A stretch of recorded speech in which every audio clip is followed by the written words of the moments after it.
Metungal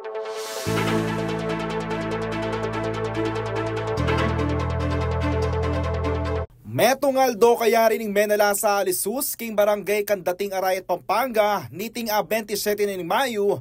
Di sa ano ng CLTV 36 News din kaya katamong kabalen, amida round clearing operations.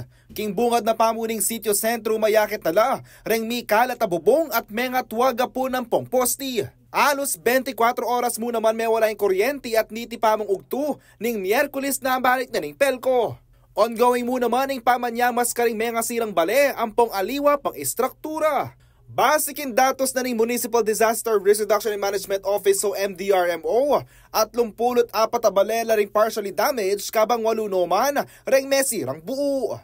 At so naman king 252 katao ring biapektuan king milyari. First time ini na keng barangay, keng kalupaan niya may kay Buhawi.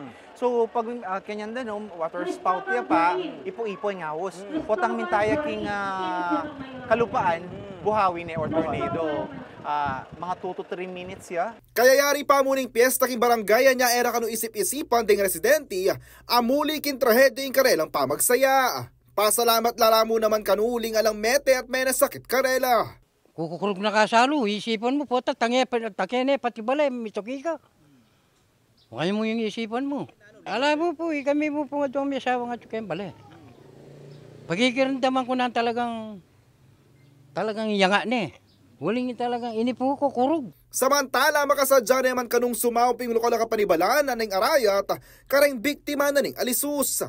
Mida kay no rening financial assistance sa may kialagang 5,000 pesos at metong sakong abyas karing balang pamilya kay silang tuknangan. Kaya agad-agad naman po minaksyon ko. Inutos ko po na po ni MDRRM po po king MDSWD. As po nandimpin po, nanding maranong nakipo Kenya para po mamindita ka financial ang pong abyasa para tila pong panganding kabari Kenya. Yako po yung kaya kayong talasuyo JM De Jesus, ating pusong makabalen.